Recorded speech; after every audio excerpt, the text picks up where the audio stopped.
নমস্কার, আমি সুব্রত মিত্র, অর্থাৎ কবি সুব্রত মিত্র।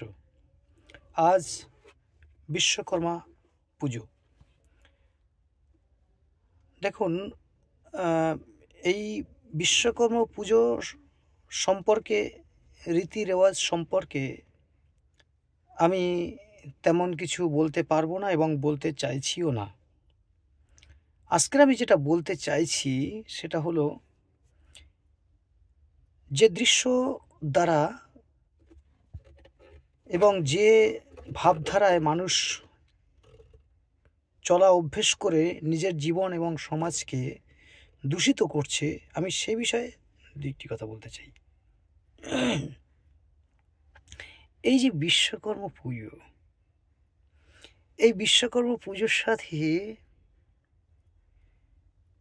অধিকাংশ যারা জড়িয়ে রয়েছে, অধিকাংশ, কিছু সংখ্যক ব্যতিক্রমী আলাদা হতে পারে, কিন্তু অধিকাংশ যারা জড়িয়ে আছে তাদের একটা বড় সংখ্যা হলো শ্রমিক। হ্যাঁ, এই শ্রমিকদের একটা বড় সংখ্যায় তারা এই বিশ্বকর্মা পুজো করেন এবং তারা মানে তাদেরকে তাদের সাথে বিশ্বকর্মা ঠাকুরের একেবারে সরাসরি যোগাযোগ। তাদের সাথে সরাসরি যোগাযোগ অর্থাৎ এই এই এই এই আমার কাছে তো এখন ফোনটা নেই।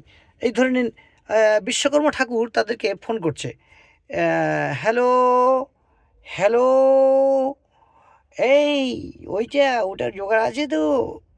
হ্যাঁ, ওটা রেখেছিস তো? ওটা বুঝতে পারছেন তো? এইবার দেখবেন আপনি বিশ্বকর্ম এসে গেছেন হয়তো, হ্যাঁ, পুজো পাঠ হচ্ছে, তারপরে দেখা যাচ্ছে বিশ্বকর্ম নিজেই ভয়ে পালিয়ে গিয়ে অনেক দূরে বসে, হ্যাঁ, এই বিশ্বকর্মাদের তাল তামাশা দেখছি। ওই যে, আমি এমনি বোতল দিয়ে দেখাচ্ছি, ওই যে,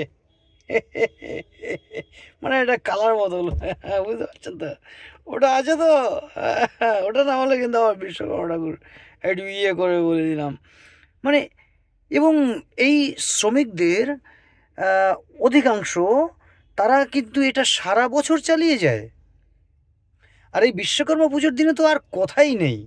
আর কী ধরনের, কী সুন্দর ডিস্কো ডান্সার, আরও অনেক কিছু নানান রং বেরঙের গানের তালে তালে এইসব খেয়ে দিয়ে যে সুন্দর নাচ তামাশা হবে, কোথাও আবার কিল খুশি মারামারিও হবে।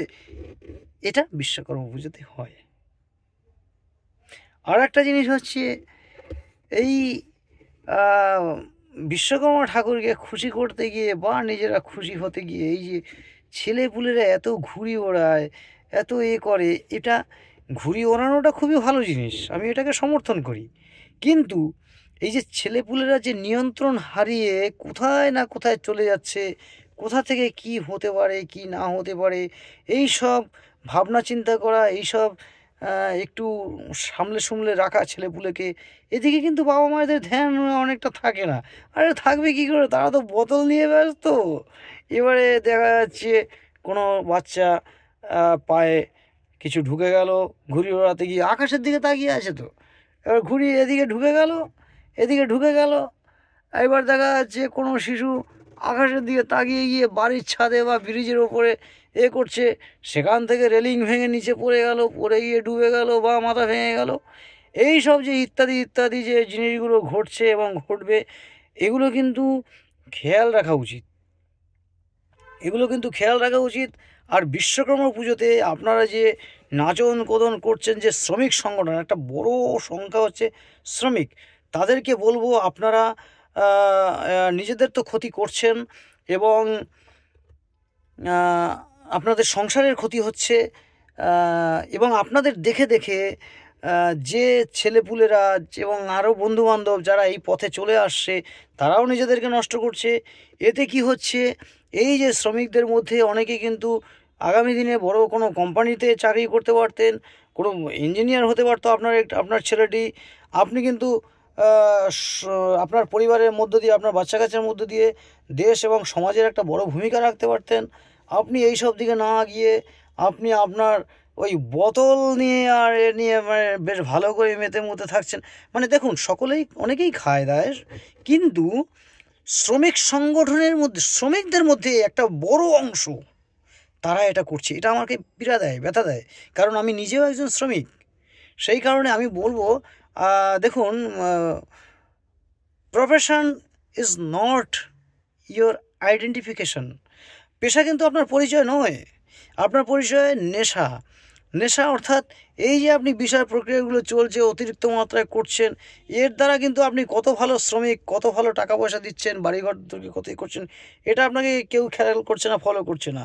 আপনাকে কিন্তু দিনের শেষে মাতাল বলে ডাকবে লোকে, আপনাকে দিনের শেষে একটা লম্পট বলে ডাকবে লোকে।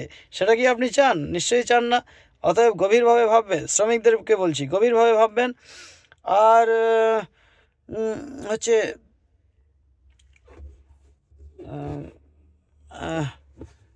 আর এই যে যেটা বলছিলাম, যে নেশা পেশাগত দিক দিয়ে নয়, নেশাগত ব্যাপারটাই হচ্ছে আপনার পরিচয়। তাই আপনার নেশাটাকে এমন জায়গায় নিয়ে চলুন যেটা সমাজকে সংস্কার করবে, নিজেকে শুদ্ধ করে একটা সংস্কারমুখী মনোভাবের মধ্য দিয়ে আপনি আপনার জনজাতিকে এগিয়ে নিয়ে যাবেন। সেটা আপনার নেশা হোক। যেরকম ধরুন আমার লেখা কবিতা লেখা, এইভাবে সমাজের দর্শনগুলোকে বক্তব্যের মাধ্যমে লেখালেখির মাধ্যমে তুলে ধরা, এটা আমার নেশা। তাই আমি প্রফেশনাল, অর্থাৎ পেশাগত দিক থেকে আমি যে স্তরেই বিলং করি, যে স্তরেই অবস্থান করি, সেটা বড় ব্যাপার নয়। বড় ব্যাপার হচ্ছে আমি নেশাগত দিক থেকে কোনটা, সেটাই আমার পরিচয়।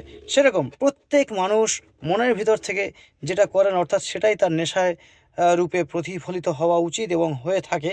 কেউ পারেন না, সেটা আলাদা ম্যাটার, কিন্তু ভেতরের যে জিনিসটা সেটাই কিন্তু সামনে ফুটে ওঠে এবং সেটাই তার আইডেন্টিফিকেশন, অর্থাৎ পরিচয়। তাই আমি আপনাদেরকে অনুরোধ করছি, যারা শ্রমিক তাদেরকে অনুরোধ করছি, এইসব খারাপ দিকগুলোর দিক থেকে চলে আসুন আপনারা। আর এই ব্রহ্মণ্যবাদের থেকে দূরে থাকুন। আপনার মন থেকে আপনি যাকে শ্রদ্ধা করেন, যেসব দার্শনিক বলুন,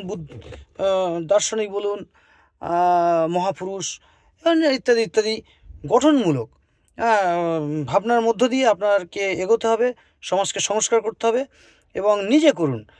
ব্রাহ্মণরা যেটা করে দেবে, বলে দেবে, সেটাই সঠিক। আপনি যেটা করবেন সেটা সঠিক নয় এবং আপনি সেটা পারবেন না, এইটা ঠিক নয়। এইটুকু বোধ তো বোঝা উচিত বলে আমার মনে হয়।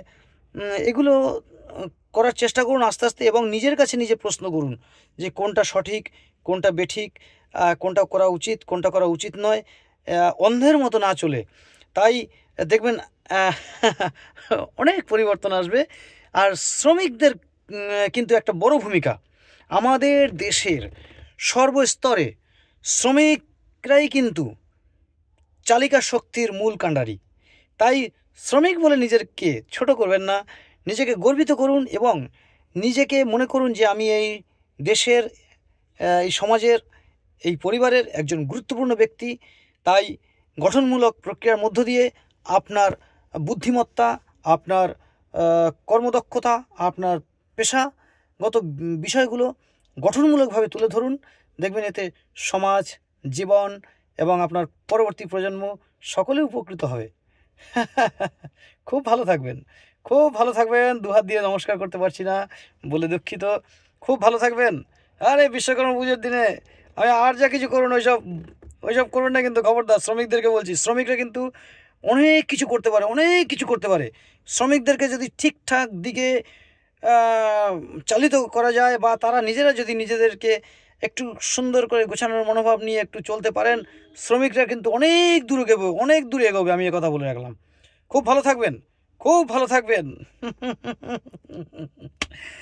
যাই হোক, আমি এভাবেই কথা বলি।